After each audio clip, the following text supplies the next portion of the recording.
Olá, pessoal. Bem-vindos novamente aqui para Páginas em Diálogo. Hoje eu estou aqui com nada mais, nada menos com Débora Ferraz. Obrigado, Débora, por Obrigada pelo participar, convite. por aceitar o nosso convite. E hoje a gente vai falar sobre muita coisa. Débora é uma escritora de mão cheia. Temos todos os livros dela aqui. Primeiro, o de contos, o mais novo, que a gente vai falar muito sobre o lançamento aqui, que é muito bacana esse livro. Débora, vamos começar falando sobre você e a sua história de virar escritora. Quando é que isso nasceu em você? Você foi descoberta pela escrita, a escrita descobriu você? Então, eu acho que a minha história com a literatura, ela chega, nesse ponto da vida, ela chega a se confundir com a minha própria vida, né? Porque eu decidi que eu queria ser escritora quando eu tinha 12 anos e Eita, desde então não mudei mais de ideia, é né? uma ideia fixa. Foi desde então, eu acho que meio que tudo que eu fiz foi sempre no sentido de como para apoiar, são como pilares para manterem a literatura na minha vida. Mas é claro que se a literatura chegou para mim, ela chegou sobretudo porque eu me tornei leitora. Me Sim, aconteceu o fato de me tornar leitora. Apesar de, assim, os meus pais, eles não eram pessoas que tinham prateleiras com livros em casa, né? A minha geração, a geração do meu pai foi a primeira que começou a conseguir chegar na universidade, né? Então, sim. se você chega no sertão e você começa a ver as histórias das pessoas e das Uhum. famílias em retrocesso, a minha família, digamos assim, há muito pouco ainda eram todos analfabetos, né? Sim. E E, desculpe interromper, tu nasceu em Serra em Talhada, Serra Talhada, Pernambuco, Pernambuco. né? E o que aconteceu foi que eu dei a sorte de estudar em uma escola que as bibliotecas eram lugares muito convidativos. Né? Era um lugar muito bom para se passarem as horas. Não eram essas bibliotecas fechadas, escuras e Que os alunos às né, vezes não tinham que não tem acesso. acesso, ou que o processo de aluguel de livros é muito complicado, Uhum. né? O processo de aluguel de livros na minha escola consistia basicamente em tô levando esse aqui, né? Era só na voz. E eu levava os livros para casa. E como eu qual era a curadoria dessas leituras? Nenhuma. Basicamente, em alguns momentos eu olhava pela lombada quanto tempo eu tenho. Estou aqui esperando até começar a aula da educação física. Então, é um tempo curto, vou pegar um livro O livro curto, mais né, fininho. mais fininho. Num belo dia, uma lombada fininha, tinha lá, venha ver o pôr do sol. Era bem fininha. Puxei Lígia Fagundes Telles, Fantástico, assim. comecei a ler. O primeiro conto, já de cara, me deixou, assim, fisgada, porque era a história em primeira pessoa, o personagem acorda, a criada tá batendo na porta e dizendo, vamos, você vai se atrasar pro casamento. E, meu Deus, que casamento? Que casamento? Vamos, sua noiva tá esperando. E, meu Deus, o casamento é meu. Com quem será que eu tô indo me casar? E começou a ajeitar. E enquanto ele ia se vestindo, ele fazia meio que uma curadoria emocional da vida dele. E eu fiquei pensando, que negócio fantástico, que coisa incrível. Né? Quando terminou o conto, o jeito como terminou o conto, me arrebatou de uma maneira que, bom, eu não podia mais deixar o livro no live. Já foi, Lu, eu vou levando Esse esse. aqui vai para Né? casa. À noite, foi quando eu cheguei no conto que dá nome ao livro, que foi o Venha Ver o Vento Pôr pro do sol. Sol. Eu terminei o conto, eu fechei o livro assim por um instante e eu pensei naquilo que estava acontecendo dentro de mim, por causa daquele livro, e eu pensei, não tem nada mais, não tem nada melhor que eu possa fazer da minha vida além de tentar alguma coisa parecida com essa. Isso é a coisa mais incrível do mundo, né? Então, esse impacto com Lígia Fagundes Telles foi o pontapé, foi a fagulha que te despertou para o quero ser escritora. Nossa, fazer isso é É isso Melhor que eu coisa do quero. mundo. Isso é a melhor coisa do mundo. Eu imagino que uma coisa parecida deve acontecer com, talvez, sei lá, uma criança que resolve que vai ser chefe de cozinha, porque descobriu alguma coisa muito grandiosa em algum sabor, Porque né? teve uma epifania Teve com uma um epifania, sabor, né? cheiro. Exato, uma pessoa que vê uma bailarina num recital e descobre, eu quero fazer isso, né? Não tem nada mais bonito, nem mais brutal, nem mais incrível do que fazer isso. E, assim, estamos falando de uma menina com 12 anos de idade, em Serra Talhada, Pernambuco, numa época que a cidade nem tinha 100 mil habitantes. Né? Então, provavelmente, se eu fosse falar desse anseio, dessa vontade para os meus pais, eles ia ser o equivalente a dizer que quer ser astronauta. Né? Ou pior, alguma coisa muito mais absurda, do tipo, quero ser uma vaca.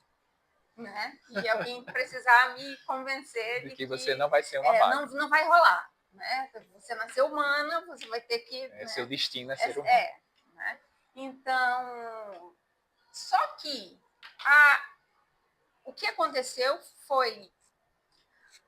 Para mim, nunca me pareceu que eu não pudesse ser escritora. Quando eu vejo, por exemplo, diferenças de gerações com outras mulheres escritoras também. A mulher não pode ser escritora, o brasileiro não pode ser escritor, os escritores estão todos mortos, né? São Dostoiévski. Parou ali no século XIX. Parou ali, ou seja, são homens estrangeiros, né? São homens do hemisfério norte, europeus brancos e de outra época, mortos de preferência, né? Porque a gente sempre, quando pensa em escritor, pensa numa figura morta. Nunca é o que está do seu lado, você tem do seu lado e não é o do seu lado.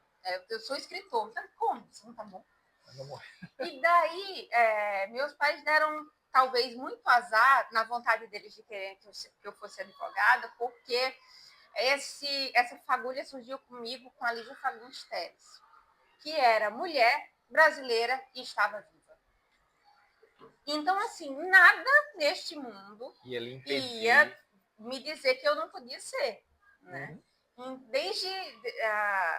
Desde então, eu comecei já... Uma coisa boa de quando você resolve que quer ser escritora muito cedo e sem ter que pisar nos pés de uma herança já letrada, já muito consolidada, não sei, pais que já fossem grandes leitores, obras que já pesassem muito na estante.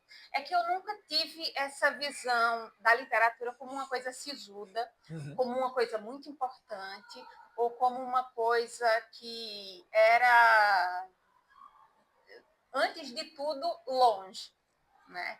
Que é uma coisa que eu sou casada com também escritor Tiago Germano. Sim, e logo quando a gente começou o nosso relacionamento, ele chegava para mim com questões como: mas por que escrever se Shakespeare já escreveu? Eu ficava pensando, não sei, nunca me passou pela cabeça, né? O que importa, né? Vamos escrever também. Né? Enfim, tem esses grandes nomes, você fica com aquele, como é que eu vou pisar numa seara tão, né? Tipo assim, eu acho que a literatura foi muito canonizada, então era uma coisa muito sagrada, você não pode profanar aqui. Exato, parece que você precisa até passar um perfume antes de escrever. Então, isso é Roberto Menezes que falava muito, né? Tem escritor que parece que passa perfume para escrever, né? E para mim não tinha isso. Os livros que me pegaram eram livros que falavam sobre pessoas que estavam no dia anterior do casamento, um concurso de Miss em uma cidade de interior. Os personagens poderiam cruzar comigo na rua. Eram cotidianos. E o ato de escrever, para mim, era só, basicamente, ok, tem o fato de ser alfabetizada a meu favor, O resto é só a ideia mexer, né? E eu comecei. Primeiro, as pessoas acham engraçado, porque eu já comecei a escrever na prosa, e mais ainda, eu comecei com a prosa longa. Por quê? Eu pensei assim: o que é um livro? Na minha cabeça, de 12 anos, né? O que é um livro? É uma coisa assim de papel, né? Ele tem uma capa, ele tem uma contracapa, começa de uma história, um personagem, termina quando o personagem termina. Ora, se eu for na papelaria comprar um caderno de 96 páginas, é do tamanho de um livro. Sim. Então, eu começo a escrever na primeira página, termino na última e tem um livro. Acabou o conto, o romance. O problema está desfeito, né? E dessa forma foi que eu passei. Era meio que assim: eu ia para a escola, voltava, almoçava, assistia Chapolin Chaves, corria para os fundos da minha casa com esse caderno, uma caneta Bic, e começava a escrever uma história. Sempre chegava num ponto que eu começava a pensar: não sei mais o que fazer com os personagens. Enfim, anoitecia, quando anoitecia eu parava. Certo. E eu ficava, né, na minha cabeça, ia viver a minha vida, encontrar com minhas primas, brincar, ou, né, jantar. E enquanto isso estava acontecendo, eu estava na minha cabeça o tempo inteiro, no background, pensando aqueles personagens, como resolver aquele impasse, como resolver aquela questão. Ia no outro dia para o colégio. Enquanto eu estava no colégio, especialmente nas aulas de matemática, estava pensando. Né, eu já sempre sentei no fundão. Eu sempre fui muito alta para a minha idade, como criança, então eu tinha que ficar sentada lá atrás. Era ótimo, porque lá eu ficava divagando, né, pensando no... Eu já ia pensando, já sei fazer isso, isso e isso. Quando voltava para casa, que já voltava pensando: vou escrever isso. Almoçava, assistia Chapolin, Chaves, ia de novo, já chegava ávida para escrever novamente. E isso meio que criou, para mim, de certa forma, a minha primeira oficina de criação literária minha comigo mesma. Sim. Né? E eu começava a pensar nos livros dessa maneira. Né? Teve uma história, uma anedota, um fato engraçado que me aconteceu, que enquanto eu estava, aí eu escrevi o primeiro desses, e eu compartilhava com minhas primas, né? Eu tenho uma prima, todo mundo tem um irmão mais velho, um primo mais velho, que é aquele modelo da pessoa que tudo que faz certo, faz bem, e né? Eu tinha uma prima assim, né? Então ela meio que também trazia muitos livros pra gente, ela lia o que a gente escrevia. Eu tinha uma outra prima que me viu escrevendo, pensou: que massa, eu vou escrever também. Uhum. E a gente trocava, eu lia o dela e ela lia o meu, e eu mostrava o meu para as minhas colegas da escola, e às vezes eu quero saber como vai terminar, ficava meio que uma cultura era quase um clube do livro, né? Era uma cultura de folhetim interna acontecendo naquele mundo adolescente, né? E aí, um dia, na aula de literatura, a professora, ela meio que querendo ensinar o que era um livro, né? Ou seja, toda a questão de o que é um prefácio, o que é um pós-fácio, tudo que né? Tudo que compõe o livro. Ela passou para a gente a atividade de escrever um livro usando um caderno como referência. Aí vocês botam no meio uma historinha qualquer e tudo, mas o que importa é vocês moldarem o formato. Fiquei pensando, esse é meu momento. Você trouxe aqui que eu vou brilhar. Aí você trouxe a sua obra completa, vários cadernos já prontos. Não, eu resolvi fazer não, vou interromper o processo que eu já estou, né? Fazer um novo. Fiz um novo, né? E daí eu fiz uma capa, imprimi com impressora matricial, cobri a capa do caderno, legal. fiz todo o negócio com bem artesanal. Comics Sans MS, né? No começo ali dos anos 96, auge da Comic Sans MS, e eu fui imprimir, escrevi, tal, entreguei. Quando foi no dia de receber, eu já estava. Porque se você não tiver autoestima quando você tem 12 anos, você não vai ter nunca mais na vida. É verdade. Né? Verdade. E daí eu, com 12 anos, né, ficava pensando, poxa, finalmente uma tarefa que é a minha, né? Me chamavam para jogar vôlei ou no time de educação física, eu era péssima. Então agora é meu momento. Você, né? vai brilhar. Agora é o meu momento. Quando a professora de literatura era, coincidentemente, a diretora do colégio e dona do colégio. Né? Ela saiu distribuindo de volta de todo mundo dando suas notas. Tirei 8, eu já 10. Agora vai vir o meu 10. E ela não me entregou o meu. E eu fiquei pensando, às vezes, será que ela perdeu? Exemplar único, né? E aí eu ia dar uma. E o meu, ela, Débora, você passa na minha sala, na diretoria mais tarde. Fiquei pensando, poxa vida. O título do livro era Confissões de um Adolescente com Bulimia. Aí eu fiquei pensando, poxa, ela pensou que eu tenho bulimia. Ela não entendeu sua imaginação e criatividade. Eu já cheguei lá pronta a me defender com o poeta é um fingidor, né? Já cheguei, né? Aí ela pediu para eu sentar, sentei. Ela, Débora, eu vou lhe dar uma chance. Me diga aqui quem foi que escreveu esse livro. Eu falei, eu. Ela, Débora,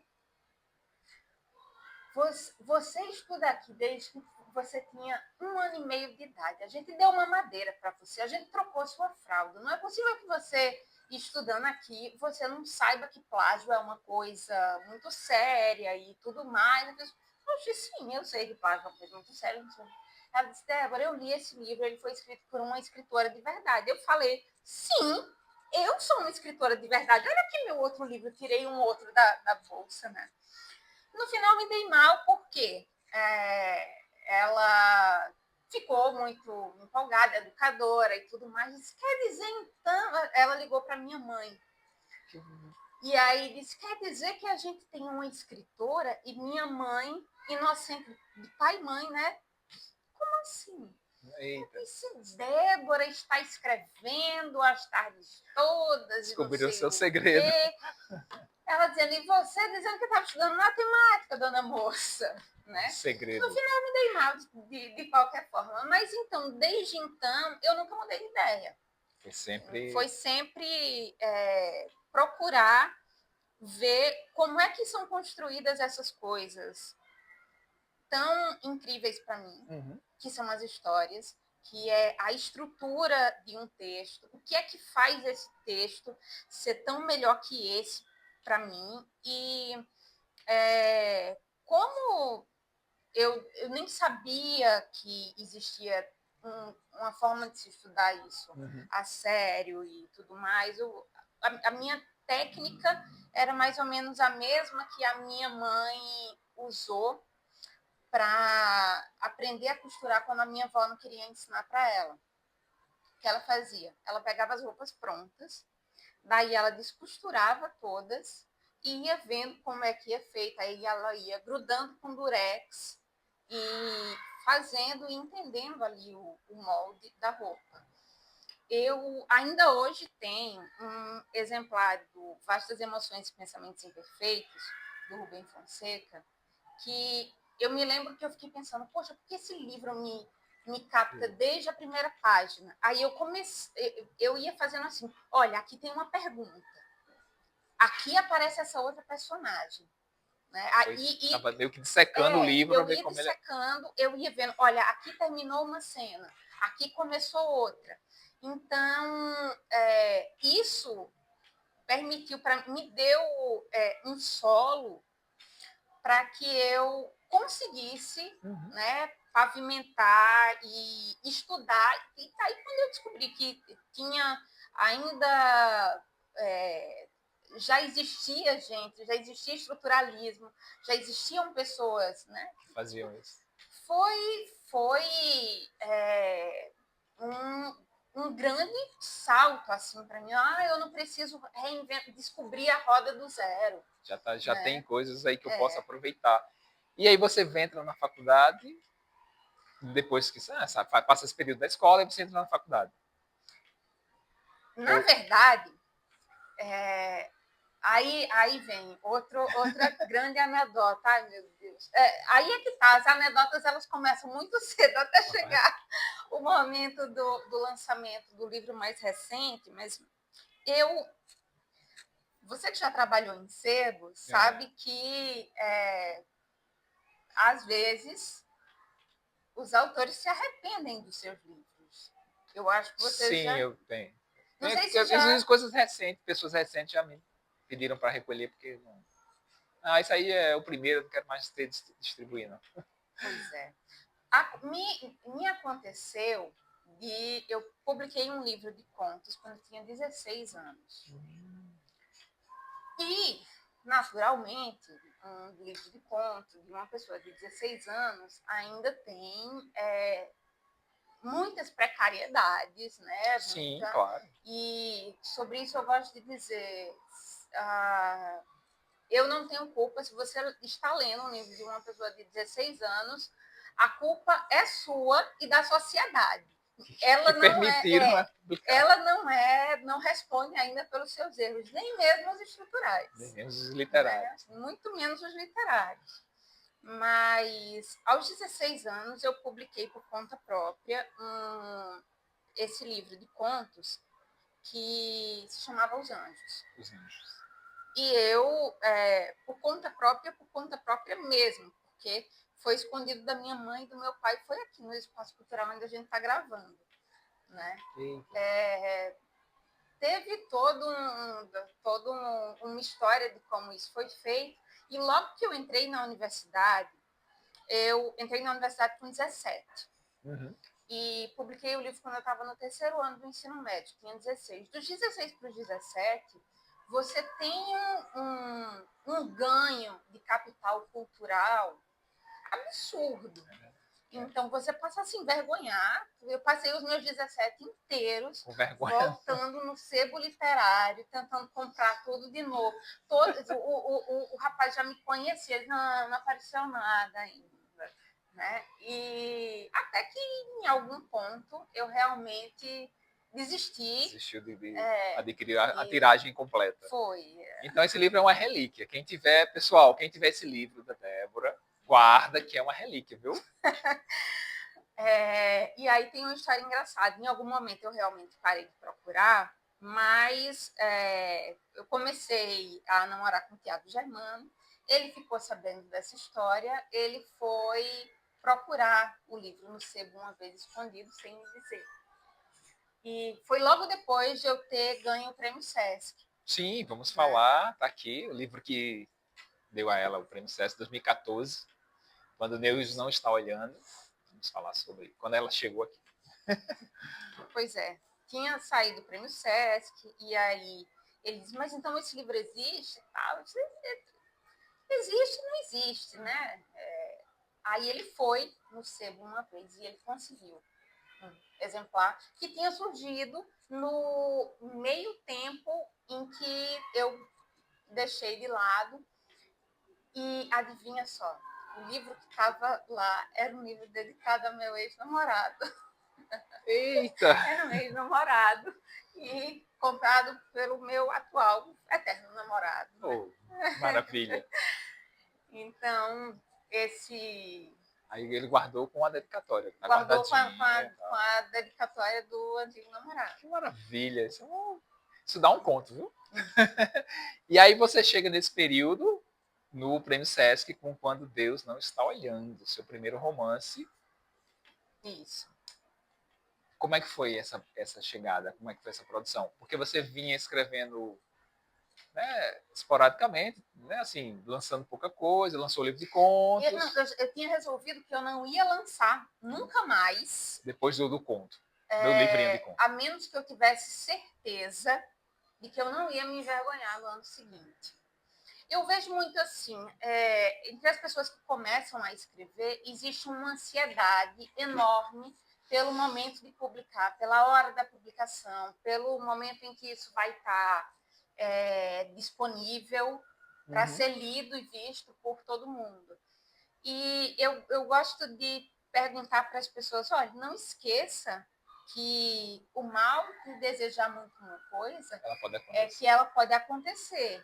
Então, se lembre que também, ao mesmo tempo que isso vai estar finalmente, como se fosse um emblema do você é finalmente escritor, você é finalmente, como é que eu posso dizer, responsável por toda a bagaceira que você cometer.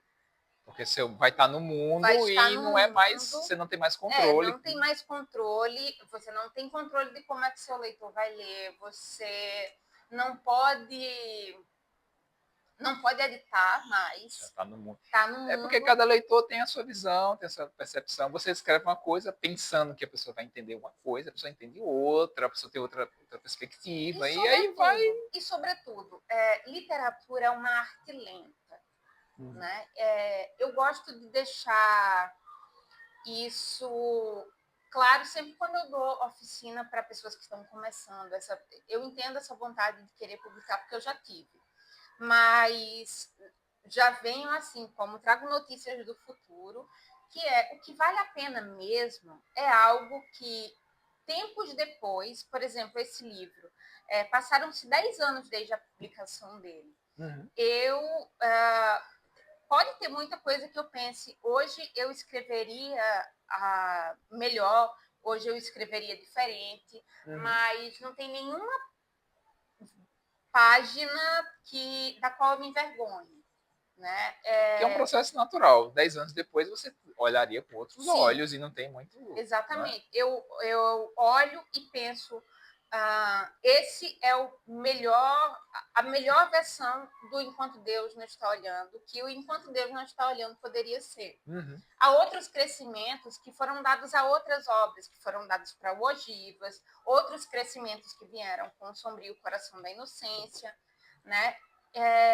Mas que, já que a gente vai derrubar algumas árvores para fazer os livros, que eles honrem as árvores que eles derrubaram. Que vale a pena derrubar uma árvore. Então, eu fiz logo, a princípio, esse pensamento. Vou publicar se... O próximo livro vai ser publicado se ele ficar bom o suficiente, né? E aí começou também minha carreira como jornalista. Eu comecei a ter que escrever cada vez mais e cada vez mais diante de adversidades, né?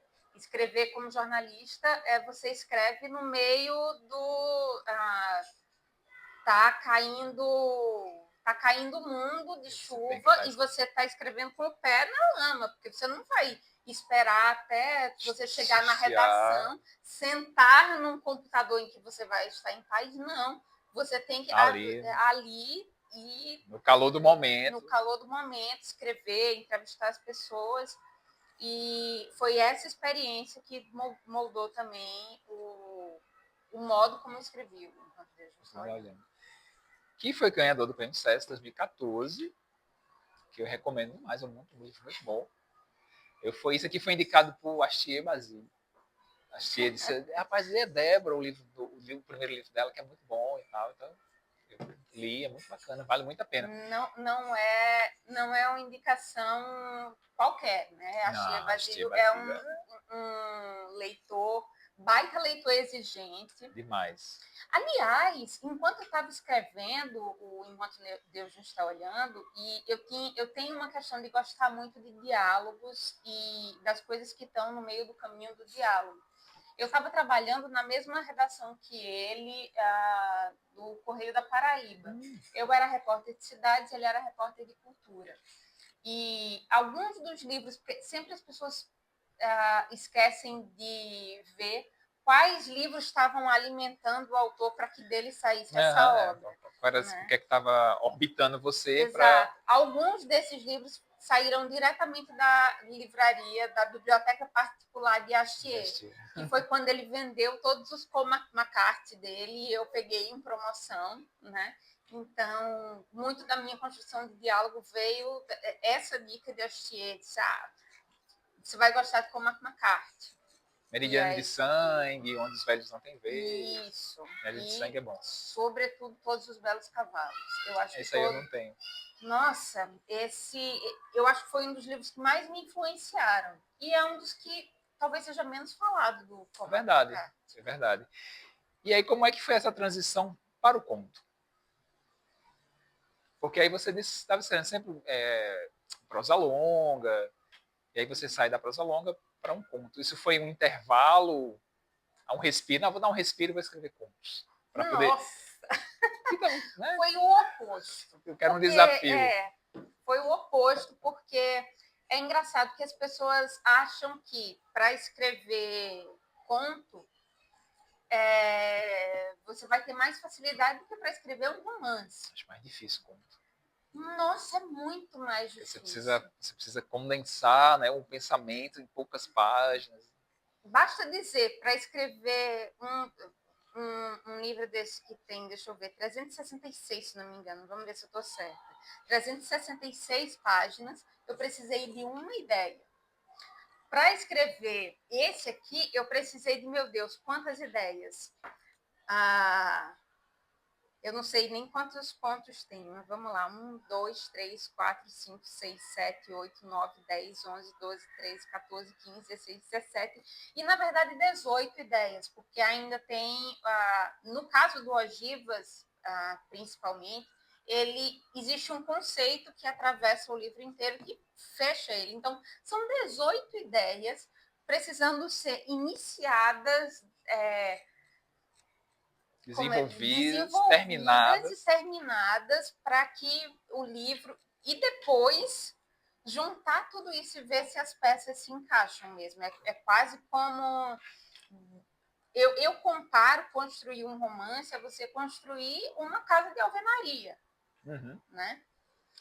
Escrever um livro de contos é como tentar construir uma catedral. É uma coisa que, assim, olhando de fora, até agora, quando eu olho para ele, eu digo, meu Deus, eu não sei como foi, como é que é possível que o centro vai ficar no lugar. Vai ficar no lugar. Né? Então, foi assim, eu digo que foi um momento mais esteta da minha carreira, sem dúvidas. E tem um tema central que perpassa todos os temas, todos os contos, ou são contos independentes, um não tem nada a ver com o outro, mas ou tem uma ideia que une todos? Ele pode ser lido assim, né? Assim como a maior parte dos livros de contos, a pessoa pode ler, começar por um conto lá atrás, ler lá na frente, e isso não... a pessoa vai gostar e vai ter a experiência completa daquele conto.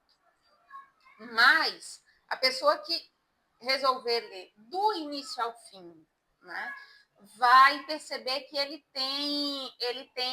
vai evoluindo, crescendo e depois se fechando, né? Então o mesmo tema vai atravessando toda a história, que é a violência, que não é aquela violência de uma história de ação em que tem um bang-bang, carros derrapam.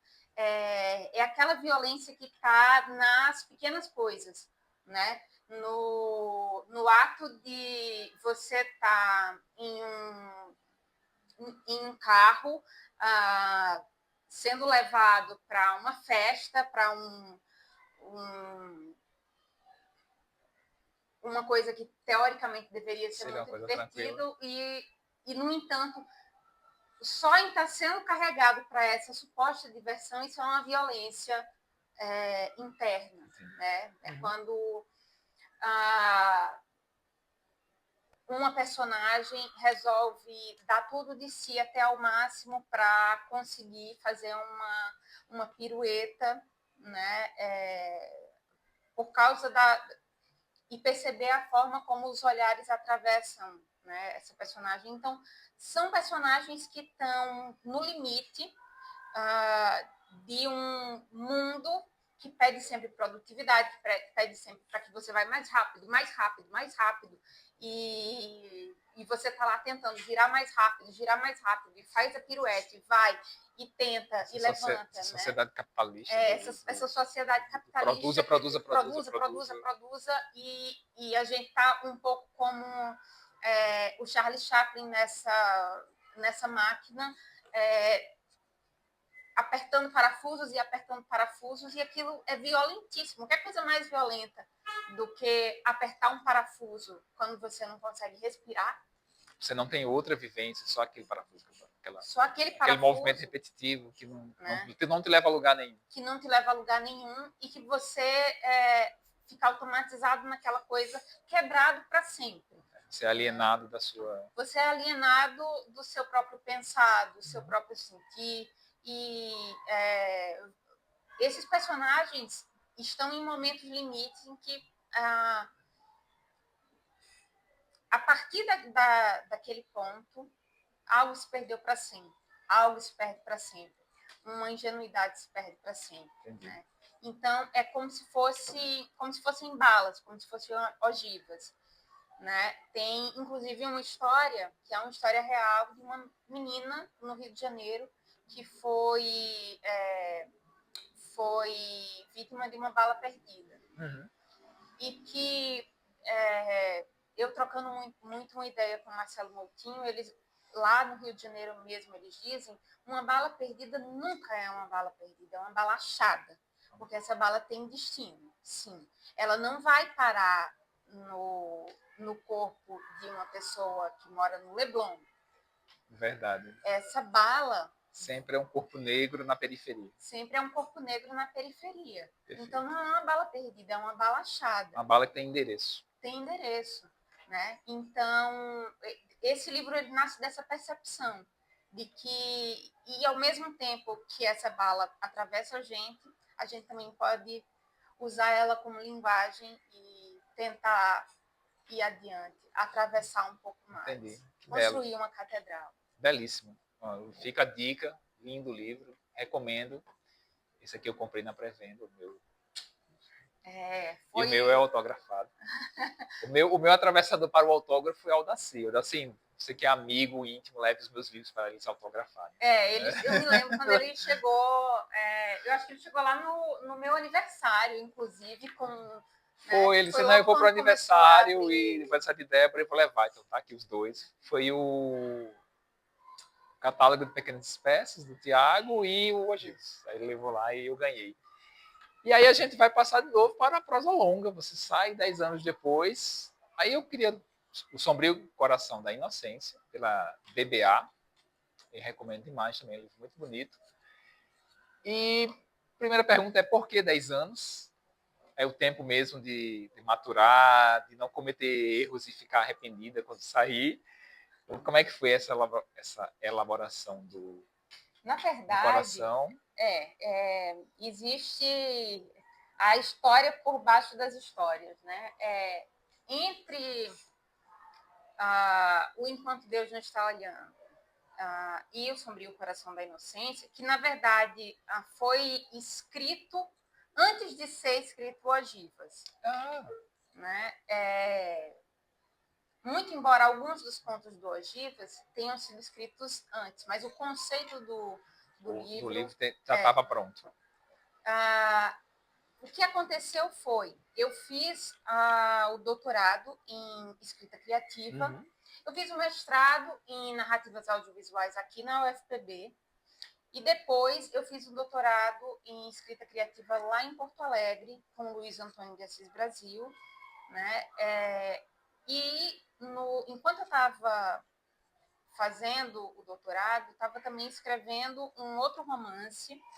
E esse outro romance, eu escrevi ele de frente do primeiro capítulo até o último, e depois eu fiz uma versão experimental do último capítulo até o primeiro, e depois ainda escrevi a tese sobre como o livro era lido e por que não bastava uma simples inversão material, de, digamos, pegar o primeiro capítulo e botar no... Né? Não bastava, isso não funciona como um livro invertido.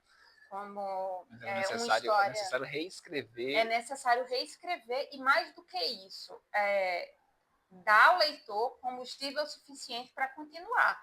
Porque nenhum livro deveria ser uma tortura para um leitor. Né? Um livro tem que ser isso desde Proust até, se a gente for falar, sei lá, o livro mais lido, mais vendido da literatura nacional no momento, talvez Rafael Montes, por exemplo. Sim. São livros feitos para que o leitor goste. Uhum. São livros feitos, cada um numa sociedade. Só que a sociedade parisiense, para que Proust escrevia, era uma. Era uma. E para o Rafael Montes é outra. Montes é outra. Claro. Né? E para mim também é outra.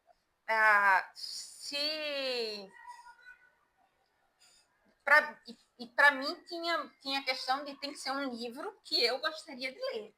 Se chegar num ponto e eu achar que o livro está chato e não avança e não te prende, não te diz nada. Então, por que eu vou submeter o meu leitor a essa tortura? Então, deixa eu te perguntar uma coisa, aí é uma curiosidade. E esses romances experimentais, tipo Ulisses, de Joyce, Thomas Pynchon com Arco-Íris da Gravidade, esses romances que todo mundo fala e ninguém lê.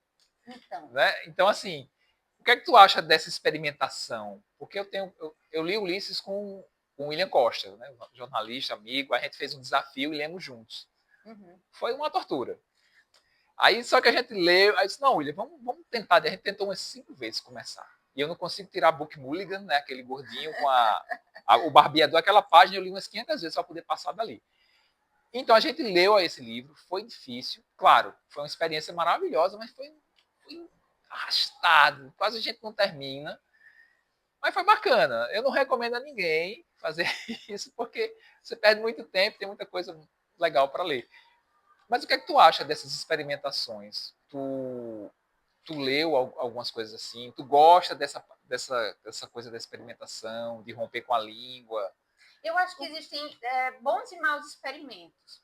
Tem um livro que eu recomendo a qualquer um que queira se aventurar por qualquer arte, que é o de Gombrich, a História da Arte. E ele começa explicando a arte de uma maneira que eu acho tão prosaica e tão interessante, o que é importante em qualquer arte. O que é que o artista está buscando? Seja ela experimental ou não, você está buscando um ficou bom. Uma coisa que ele define como ficou bom. E o que é ficou bom? Né? Como é que a gente sabe se ficou bom ou não? Todo mundo já passou pela experiência de montar uma árvore de Natal. Sim. Uma árvore de Natal como é? Você parte eu acho que aqui já tem festão demais, vou tentar distribuir mais as bolas para esse lado. As bolinhas luminosas em algum lugar. Tudo. Você parte de uma coisa que em algum momento você chega à conclusão de ficou bom. Né? Sim. Ou então você vai chegar ao conclusão de isso não tem jeito. Entendi. Né? E você pode até deixar lá e dizer, mas não vou mais mexer. Mas é um experimento fracassado. Certo? Eu gosto muito de livros experimentais. Eu comecei a ler cada vez mais, ler livros com experimentos que são únicos e exclusivos do papel, da forma como ele foi publicado, alguma coisa na brincadeira editorial do livro Arte. Eu estou lendo agora um livro que é da Lote 42, né, que é o título do livro Queria Ter Ficado Mais. E ele é uma coleção de contos que são escritos na forma de cartas, com envelope e tudo mais. E essas cartas têm uma cinta que faz deles um livro. São as cartas juntas e uma cinta aqui. São cada carta é um conto. É um livro de contos em forma de cartas. Que massa. Né? Tem, por exemplo, A Visita Cruel do Tempo, Sim. da Jennifer Egan. É um livro experimental, que tem ali, ela faz todo um experimento com a linguagem. Cada capítulo tem um formato diferente. Tem um capítulo que é no formato de um ensaio, bem desses ensaios das revistas americanas, como a New Yorker, né, que são uns ensaios pessoais que o jornalista se põe na cena também, né? E que metade da história se passa nos... Aliás, a parte mais importante da história se passa nos... como é que chama? No subtexto. Na nota de rodapé. Na nota de rodapé. Que interessante. O clímax da história está nas notas de rodapé. Então, se você lê a história sem ler as notas de rodapé, é uma coisa. Se você lê a história lendo as notas de rodapé ao mesmo tempo, é outra coisa. Se você lê só as notas de rodapé sozinha, é outra coisa. E isso tudo eu estou falando só de um dos capítulos. Né? Nenhum dos personagens começa com uma protagonista. Ela volta a aparecer em outras histórias, esporadicamente, mas nunca mais como protagonista. Então, o problema que ela tinha no começo, você nunca sabe se foi resolvido ou se não. Que interessante. Né? O Graça Infinita, do David Foster Wallace. Está na minha pilha para ler. Mas ele é altamente experimental, ele é um investimento de tempo, mas ele é gostoso de fazer do início ao fim. Pois ele vai... Vou abrir ele hoje, então. Tá lá na minha pilha. Eu acho que ele... Sabe como eu acho que ele funciona muito bem? Como aquele livro que você vai ler sem expectativa de quando é que você vai terminar. Para quando você... Para ressaca entre um livro e outro, você volta para aquela história. E eu, pelo menos, eu fui lendo, e à medida que eu ia lendo, eu ia tomando notas também. Logo quando eu comecei, que eu vi que os personagens iam se revezando, que a linguagem era muito diferente de um que eu fiquei pensando, eu vou me perder aqui na história, não vou mais entender que voltar várias qual vezes. dos irmãos Incandenza qual é o que tem problema com drogas, qual é o que é o primeiro tenista, o que volta, né? Eu tenho que anotar essas e as histórias que vão aparecendo nas esquinas, né? Então, eu fui fazendo notas. Na verdade, o simples fato de tomar notas me faz sempre lembrar e conseguir retomar ele, independente do ponto que ele esteja. Mas, por exemplo, Ulisses, eu fui ler quando saiu essa tradução nova do Caetano Galindo. E eu fiz disso uma missão. Parecia uma coisa assim que eu precisava... que eu precisava atravessar. Né? Por quê? Não sei por quê. Mas simplesmente eu me botei na cabeça que eu tinha um Ulisses disponível, que não era meu, era de Tiago, mas se era dele, eu tenho o direito de ler primeiro. Então, eu comecei a ler. Só que eu comecei a ler e eu fiz... eu tinha lido uma matéria e tudo mais, e toda a ideia de lançar um Ulisses sem notas de rodapé, porque, afinal de contas, Ulisses é um romance, ele não é um quebra-cabeças. Então, tiraram as notas de rodapé e tudo mais, deixaram só o texto. E isso vai ser... E eu fiquei pensando, meu Deus, se nota de rodapé, isso aqui eu não vou entender nada, não estou entendendo bolhufas, não estou entendendo paçocas, como diria o professor Girafales, do que ele está, né? E aí eu fiquei, para eu ler Ulisses, eu fui lendo assim, a edição do Caetano Galindo era que ia na bolsa, era o meu livro de bolso, né? Parece um tijolinho. A outra do Ruais era em PDF no computador para eu poder ter acesso às notas de rodapé que tinha lá. Porque sem as notas de rodapé, tinha muita coisa que eu não teria entendido. Quem tem uma edição muito boa é a Bernardina, da Nova Fronteira. Saiu. E eu tinha que tem uma que é muito rica em notas de rodapé. Essa. E não só isso. Aí eu peguei também a Odisseia. Sim. E fui lendo ao mesmo tempo. E comparando. Eu achei a Odisseia de Homero mais fluida de ler do que o Ulisses de Joyce. Carrego. Né? Então, foi assim, foi uma missão e tanto.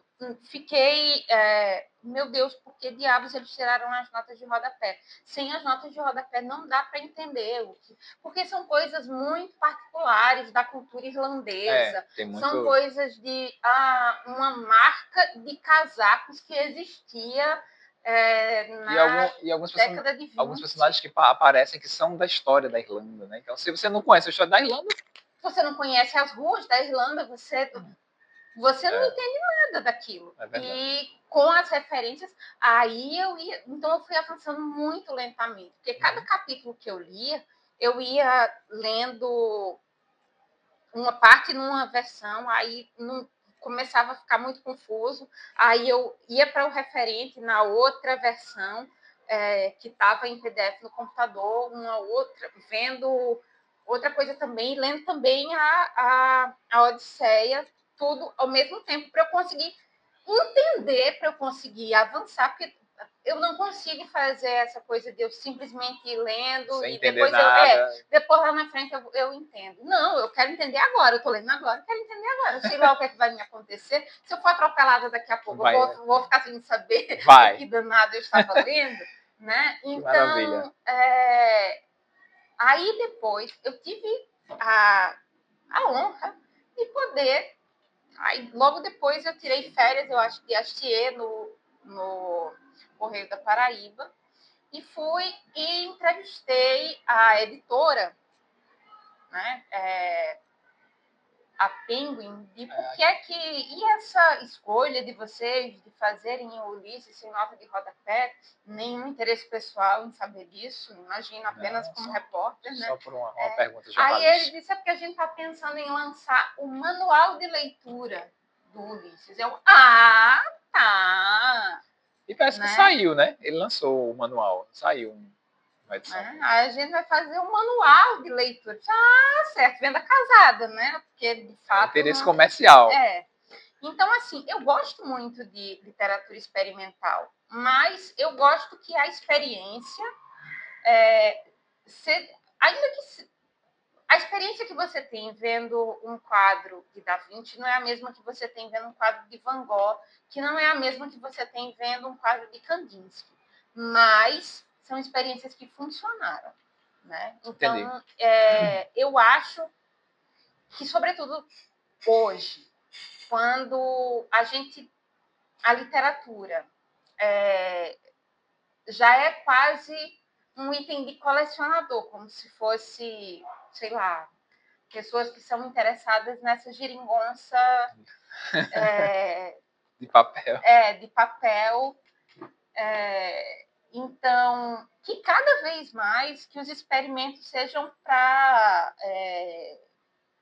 ressaltar o valor, né, dessa atividade que é a leitura. Olha só que coisa mágica. Você passa os olhos por uma fileira de palavras e, de repente, uma história está se formando dentro da sua cabeça.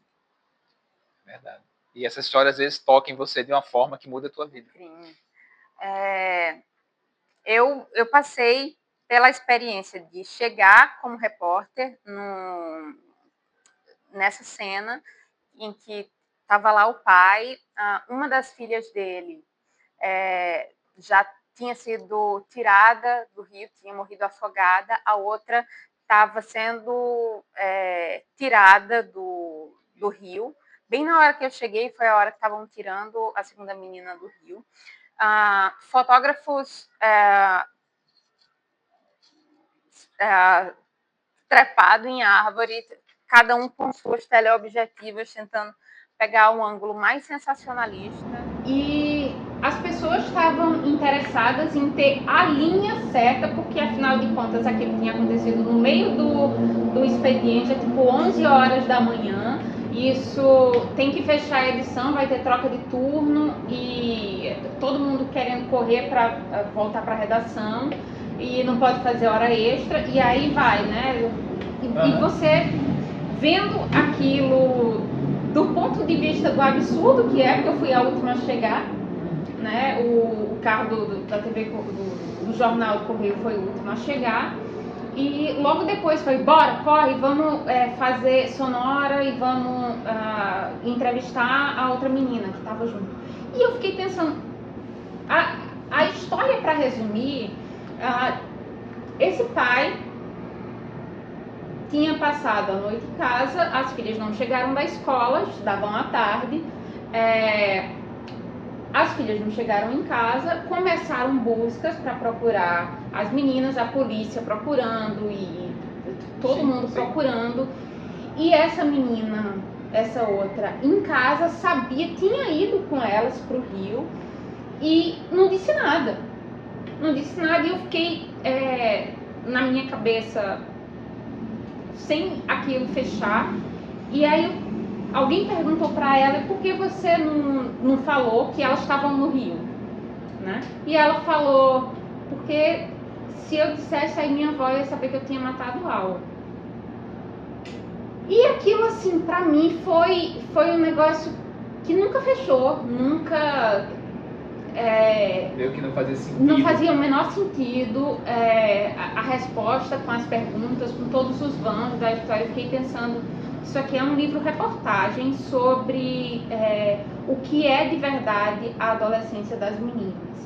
E eu pensei muito do ponto de vista de alguém que tinha tido 13 anos, né, de todo o assédio que existe contra meninas, especialmente nessa idade, né, e sobre as coisas que os adolescentes tentam esconder, sem se dar conta do quanto as coisas que eles escondem, na verdade,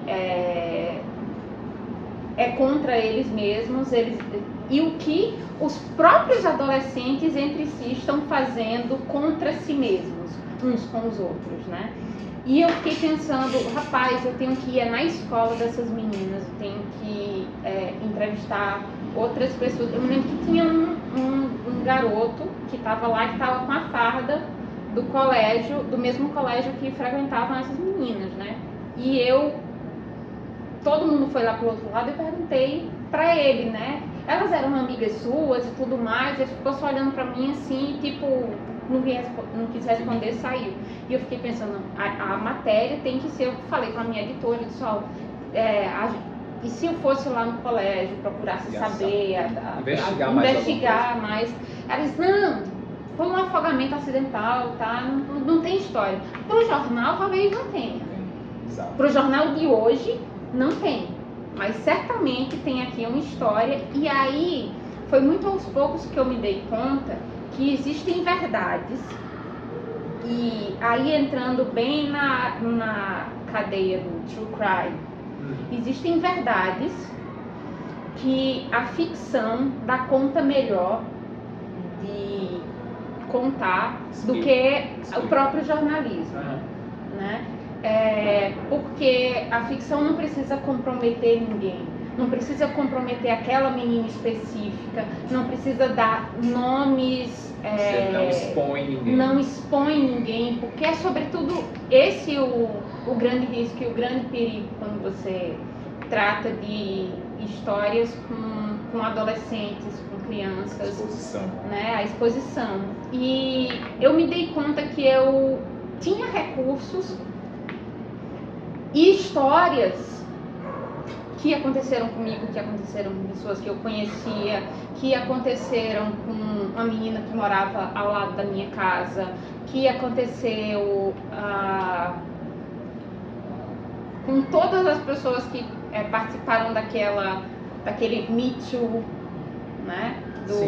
Né? De todas as histórias, de todas as meninas que foram expostas assédios e violências e todos os problemas da sociedade tal como está para as meninas, né, que eu tinha condições talvez de escrever esse livro, e só que essa história ficou meio que em ponto morto na minha cabeça, até que chegou o dia que eu precisei viajar para uma cidade chamada Norwich, na Inglaterra. E eu fui para lá porque meu marido, Tiago Germano, estava fazendo um período sanduíche do doutorado em literatura dele, e eu já tinha terminado meu doutorado, então eu estava meio que de férias, tinha acabado de entregar a tese, a dissertação, tinha acabado de entregar um outro romance que ainda está por sair. E logo quando eu cheguei na cidade, ela é uma das mais bem conservadas cidades de Tudor na Inglaterra. Então ela tem um clima de caça às bruxas e uma atmosfera gótica que acaba ressoando muito com um passado que eu conheço, que é o passado do sítio, de cidades que não tem energia elétrica. E teve uma hora que a gente se desviou do caminho e deu de cara num rio à noite. E eu liguei aquele rio ao rio que eu vi saindo a menina morta, e eu pensei, eu tenho essa história. E eu resolvi, foi um dos momentos que assim, eu estava meio cansada de escrever, tinha acabado de entregar um romance, tinha acabado de entregar uma tese, tinha acabado de pensar em literatura, a minha vida toda girava em torno da literatura, e eu cheguei a pensar realmente, eu estou fazendo tanta coisa e tão a toque de caixa para entregar, e, né, será que cumprindo prazo. Cumprindo prazo, será que eu ainda gosto de fato de escrever? Será que eu escreveria se eu não tivesse nenhum contrato para entregar com ninguém? E eu resolvi fazer o seguinte, vou pegar um caderno, vou pegar uma caneta e eu vou sair escrevendo esse livro. E vai ser como for, vai ser um livro ruim, vai ser um livro mal feito, mas vai ser um livro só para eu ir do começo ao fim de uma história, só para ver se eu ainda gosto desse negócio, porque se eu não gostar, literatura não é um negócio que vai me fazer milionária, né? Então, se não for, então não vale a pena. E nossa, eu acho que eu nunca me senti tão viva quanto quando eu estava escrevendo essa história do início ao fim, de caneta e um caderno. Você retomou esse exercício da caneta e do caderno que fazia lá com 12 anos. Exatamente. Retomei aquela... E que, na verdade, o Enquanto Deus Não Está Olhando, ele também foi todo escrito em cadernos. E histórias de bastidores, enquanto eu escrevia o Enquanto Deus Não Está Olhando, eu meio que ministrava a minha primeira oficina de escrita criativa com o seu único aluno, que era Tiago Germano, que começou como meu amigo, terminou sendo meu marido, né? Então a gente começou, enquanto eu escrevia o Enquanto Deus Não Está Olhando, ele escrevia A Mulher Faminta, né? E eu me lembro que uma das primeiras coisas assim que eu fiz foi obrigar ele a escrever à mão, né? Ainda que eu dizia para ele, ainda que depois você não vá ficar escrevendo à mão, que você vá para o computador, mas só para o começo, só para experimentar, né, o que é a fase mais infantil da escrita, porque crianças são que descobrem as coisas, vão experimentar isso. Eu fiz ele escrever A Mulher Faminta toda à mão também, pelo menos para ele entender que ele conseguia ir do início até o final. E agora vai muito da minha crença sobre o que é escrever e todas as coisas que mantêm a gente longe daquele livro que a gente realmente deveria escrever. É a gente achar que a gente não sabe fazer, né? E que a gente não sabe terminar ele. E tentar editar enquanto ainda está escrevendo.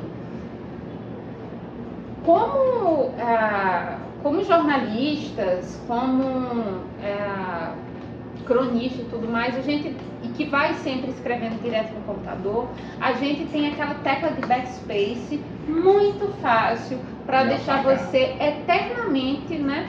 Isso para quem está escrevendo uma coisa curta, uma matéria que tem que ser publicada rápido, isso é muito bom. Mas se você... Só que romance, ele não é uma corrida de 100 metros. Ele é uma maratona. Então não adianta você tentar dar tiros ou você tentar correr rápido. Um maratonista não corre rápido. Né? É a sua velocidade constante. A constância, né? A constância que faz o romance. Então, quando dizem que o romancista ele ganha por pontos e não por nocaute, eu gosto muito dessa metáfora, porque eu realmente acredito que o romancista ganha por pontos. Mas qualquer um que vi uma luta ganha por pontos, bicho, elas parecem demais com perder. É muito mais sobre apanhar do que sobre bater. Suportar a pancada até Suportar a pancada, e a pancada no ego. Né? É a gente ter que suportar a ruindade do texto. Todo mundo, quando senta na cadeira para escrever, ou quando senta tem uma ideia, o mundo está claro, o dia está perfeito e a gente é um grande escritor. Depois da primeira frase, parece que vão tocar na campainha na hora e vão revogar seu diploma de ABC. É o drama da página em branco, você olha e agora, né? E você... por que a gente tem medo de ir adiante? Por que a gente tem medo de fazer mesmo ruim? É porque a gente tem medo de provar para si mesmo que a gente não é escritor de verdade. Lá no fundo, parece que a próxima frase é aquela que vai finalmente tirar de você todas as máscaras e dizer, aí, tá vendo? Você nunca foi escritor na sua vida. É a pá de cal na sua vida. A próxima frase é a que vem para dizer isso.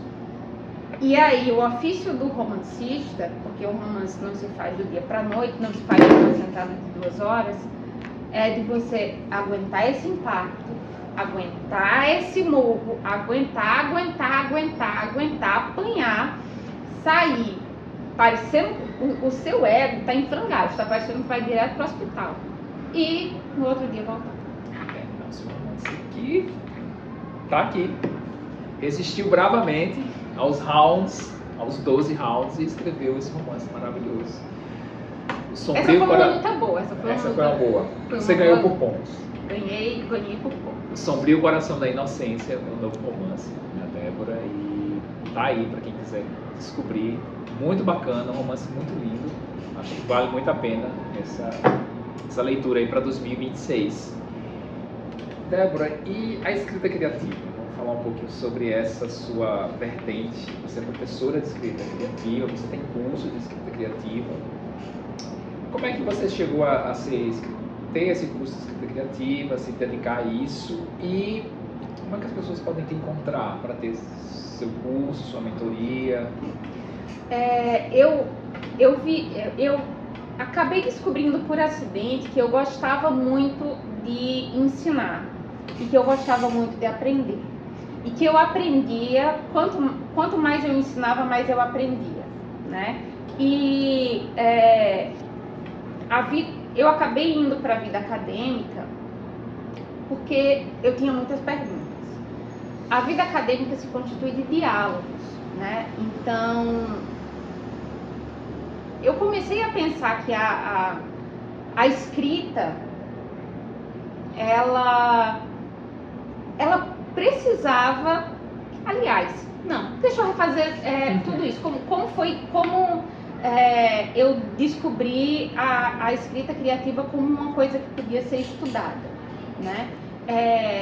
Quando eu tinha ali meus 17 anos, eu fiz a oficina do Raimundo Carreiro, né, que aconteceu aqui no Espaço Cultural durante uma FENAT. E eu sempre levei o estudo de escrita criativa de uma forma muito solitária. Porque não tinha pessoas... eu não conhecia nenhum escritor pessoalmente. não tinha com quem debater certas coisas. Existiam pequenas minúcias do tipo, onde essa frase termina para você?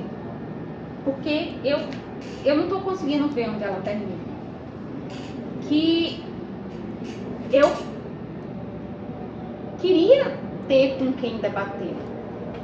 E à medida que, quando eu vi essa oficina do Raimundo Carreiro, eu vi, mas espera aí, os escritores a vida inteira, eles tiveram esse processo de conversar com um escritor mais velho que apadrinha ou que ajuda um escritor mais novo. Caminho. Exato. Eu tinha lido o livro do Afonso Romano de Santana, que ele disse que ele teve a audácia de mostrar todos os poemas dele para Carlos Drummond de Andrade.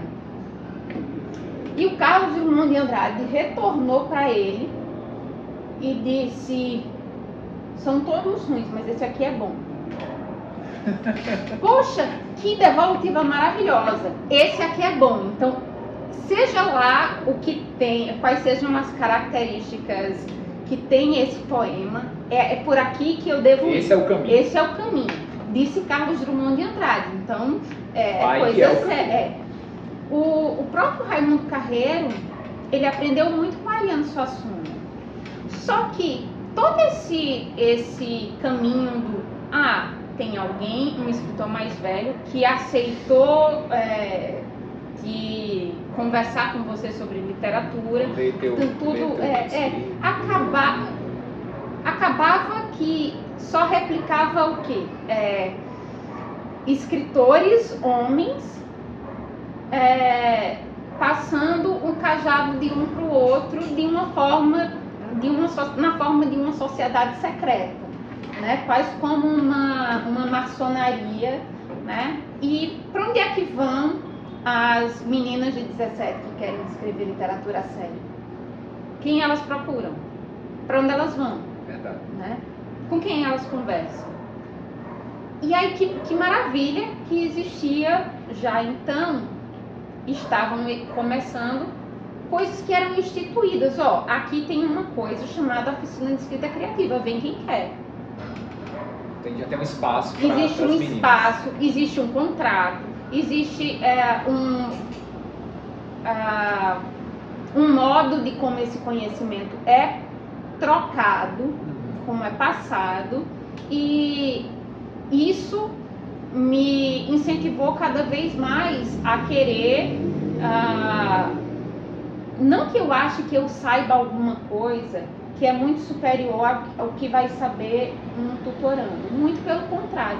Tem muitos dos meus pares que, se fizerem oficinas, eu vou querer participar da oficina deles. Por exemplo, a minha primeira tutoranda formal de escrita criativa foi a Débora Gil Pantaleão, porque ela dizia que ela tinha uma dificuldade de ir para prosa longa. Ela tinha um romance que ela não sabia, não entendia, ela estava inacabado, mas ela não sabia o que é que estava acabado, o que não estava. E o que a gente precisa, no final das contas, de um olhar de fora. Um olhar de fora, alguém que vá ver aquilo ali e fazer as perguntas certas. Eu falei para ela: mande para mim tudo que você tiver, e aí eu vou fazer esse olhar de fora. Vá, pode. E, no entanto, a própria Débora Gil Pantaleão, eu tenho interesse em muitas oficinas que ela poderia lançar, né? Então, foi um pouco assim. O primeiro curso que eu lancei foi durante a pandemia, né? E que eu pensei, vou fazer, tentar passar mais ou menos aquilo que serviu para mim, que é estrutura. A maior parte das pessoas que vão para a ficção longa tem um problema que é ou de estrutura ou de construção do hábito da escrita, ou de construção de entender bem em que ponto do livro elas estão e para onde o livro vai. o ideal para mim é que a pessoa que faça o meu curso nunca mais vai precisar fazer ele de novo. Entendeu? É passar esse tipo de conhecimento sobre estrutura, e essa pessoa não vai precisar voltar para mim depois, pode vir por outro motivo, não mais por estrutura. Né? Então, eu fiz a experiência de alguns cursos pontuais ao vivo e online, e depois passei a abrir a agenda para pessoas interessadas em tutoria. E aí é sempre assim, eu sempre procuro primeiro ver o texto da pessoa. Quando a pessoa me procura, eu digo, manda para mim o que você tiver, sem edição, sem nada. Eu sei que você vai achar que tá ruim, que precisa mexer, que não pode mandar para mim do jeito que tá agora, mas o que eu quero mesmo é tentar conversar com o texto, porque uma coisa é eu, Débora, querer escrever um livro assim. Outra coisa é o que o texto está pedindo. Entendi. O texto tem perguntas essenciais, que são dele mesmo, e ele se faz. Cada texto tem sua pergunta específica. Cada texto tem, para ser bem honesta, são 7 perguntas específicas que um texto tem. E elas são: qual é o problema que inicia a questão? Qual é a potência maior desse personagem? E no final, essa potência atualizada. Então, ele tem aqui no início qual é o problema e ele tem o final. Você escreve o começo e escreve o final. O final seria a resolução do problema. Não, o mundo já restaurado, o problema já está resolvido. Entendi. Né? Então, aí as pessoas começam a ter aquele medo, né? Mas e se eu mudar de ideia? Como assim? E se eu for, né? E se o final não for esse? Ai, meu Deus, né? Dá logo um negócio assim, pronto, você já se livra dessa tensão. Porque escrever o final é muita responsabilidade. Nenhum final presta, nenhum final é bom, né? Então, você já se livra dessa, né? É igual, tem um filme que eu gosto bastante, que agora está fazendo, eu soube que está fazendo 30 anos, antes do Amanhecer, que duas pessoas se conhecem por acaso num trem e elas resolvem passar um dia em Viena. Só que tem um momento que começa a crescer uma tensão entre eles, porque eles sabem que uma hora vão ter que se despedir. Aí eles dizem, então vamos fazer o seguinte, vamos se despedir logo agora? Tchau, tchau, pronto, tem uma vida boa você também? Pronto, resolve essa tensão. Agora, é claro que se no meio do caminho aparecer um final melhor, você tiver uma ideia melhor que o final, por acaso você escreveu esse primeiro final em pedra, né? Que não pode ser apagado e reescrito. Sim, o primeiro final que a gente escreve é só a pior das versões, é como se a gente estivesse dando norte para a cabeça. Então, beleza, você tem uma pergunta central, você tem uma questão final se desenrolando. Já dá para sustentar 2 coisas. Mas digamos que assim, daqui para cá o caminho é longo, a pessoa se perde e tudo mais. Então, vamos só pensar em como foi que essa questão se resolveu. Então, antes escreve a cena do clímax, né? Que é a cena mais importante do livro, né? Mas a primeira também não já era a cena mais importante, e a última também não já era mais importante. Então, também, de novo, o clímax. Depois de você já ter escrito o final, escrever o clímax é só, enfim, copia o melhor clímax possível e faz disso um exercício de caligrafia. Depois vai vir o melhor. Quando vier o melhor, você se desfaz desse. Né? Então, beleza, você tem 2 estruturas sólidas aqui, uma boa aqui, né? Então, vem mais uma no meio, que é o tema de toda a história. É engraçado, quando a cena do meio, eu digo que ela é a maior pegadinha. Eu digo que ela é a coisa sobre o que a história é no final das contas. Se eu falo pra você, Cinderela, o que é que vem à sua cabeça? Cinderela não é do sapatinho? Eu só lembro do sapatinho da Cinderela. É o sapatinho. E da abóbora que vira a carruagem. A abóbora vira a carruagem. Essa parte ela tá em que momento da história? O sapatinho tá eu acho que é o mote pro final da história e a abóbora tá no início. Que é quando ela se transforma no... Se você for ver, por exemplo, o filme da Disney, que é, né, bem no meio. O baile, se você pensa em Cinderela, toda a história só acontece por causa do baile. O baile tá bem no meio. Bem central.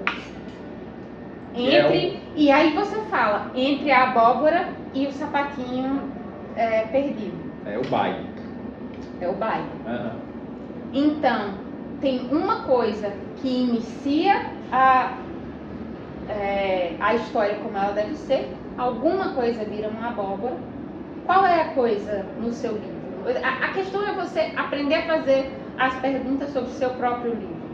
Então, entre uma coisa e outra, nós temos uma menina órfã, sim, uma abóbora que se transforma em carruagem, um baile, um sapatinho perdido, um sapatinho provado, um casamento.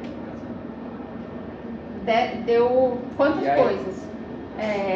Cena inicial, cena final, a história do meio,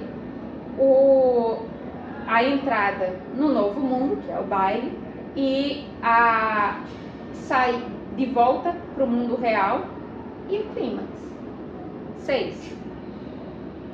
Eu tinha falado que era 7? Foi. Pronto, um foi só erro mesmo.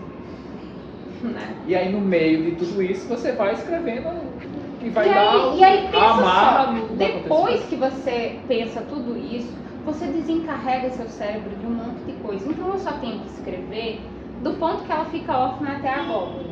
Pronto, daqui pra lá eu consigo enxergar. É como se fossem, se você fosse traçar uma viagem daqui até Porto Alegre, você ia planejar uns pontos de parada, né?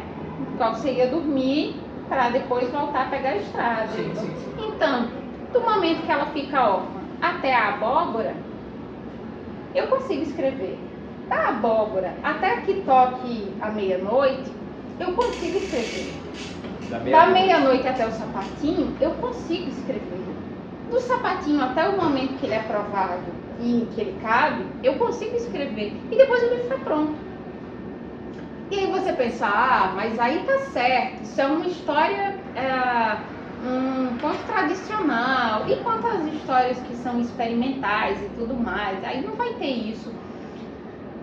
Eu gosto de ir na oficina, eu pego Grande Sertão Veredas e eu pego Harry Potter. E eu digo, façam assim, sem olhar, só façam matematicamente meio de olho. Peguem bem o meio. O que é que tem bem no meio? Por exemplo, é claro que não é matemática. Num livro como esse, é um primeiro romance, um autor iniciante, a tendência é que o início esteja maior. Mas se eu for meio que para o capítulo do meio, vai ser bem onde vai ter uma parte que é a virada central. E isso são estruturas que mantêm a história de pé, por mais rocambolesca, por mais experimental que ela seja. E você pensa, mas é uma receita de bolo? Aí eu digo, e não é. Por quê? Como é que se faz um bolo? Um bolo se faz com ovos, sei lá quantos ovos, farinha, não sei quanto leite, farinha, açúcar e tudo mais. Mas eu não posso dizer isso. Por que eu não posso dizer isso? Porque tem bolo que é feito sem farinha. Tem bolo que é feito sem ovo. Tem bolo que é feito sem leite. E todo bolo que seja feito todos iguais, nem sai igual. Exatamente. E todo bolo feito com essa mesma receita não vai sair igual todas as vezes.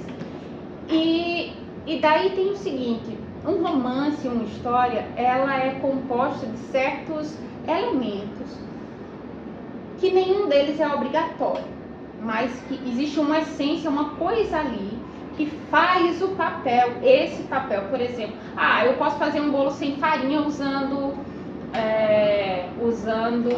aveia, né? Mas aí a aveia está fazendo o papel que a farinha estaria fazendo.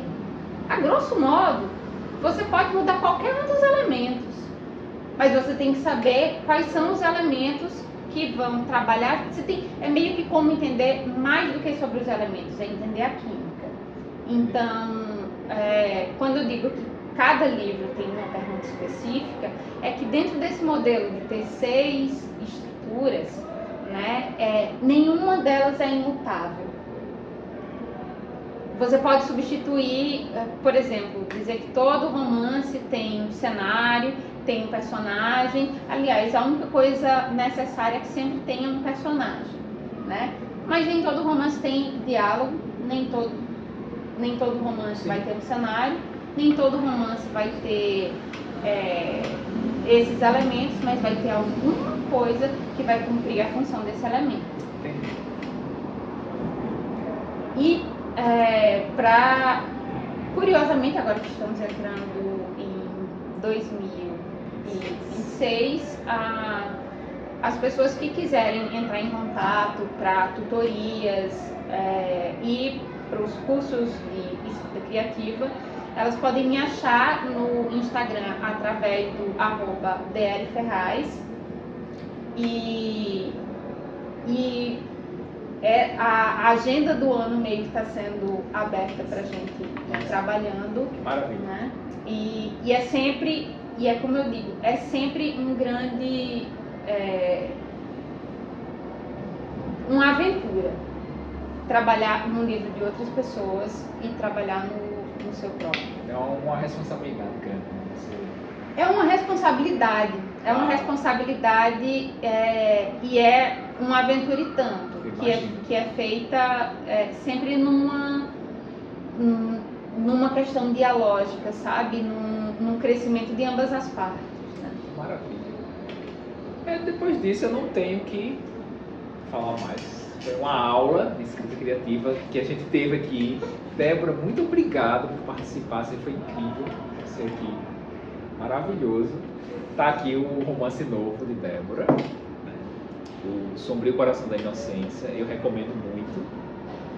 Que 2026 está aí, eu acho que é uma leitura maravilhosa para 2026. Quem quiser contratar a Débora para a tutoria, o seu romance está aí na gaveta, você tem alguma dificuldade, Débora vai te mostrar o caminho das pedras. Romances inacabados, né? Traga o seu romance de volta em 6 cenas.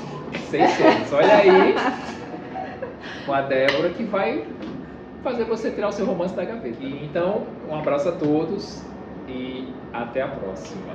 Até a próxima.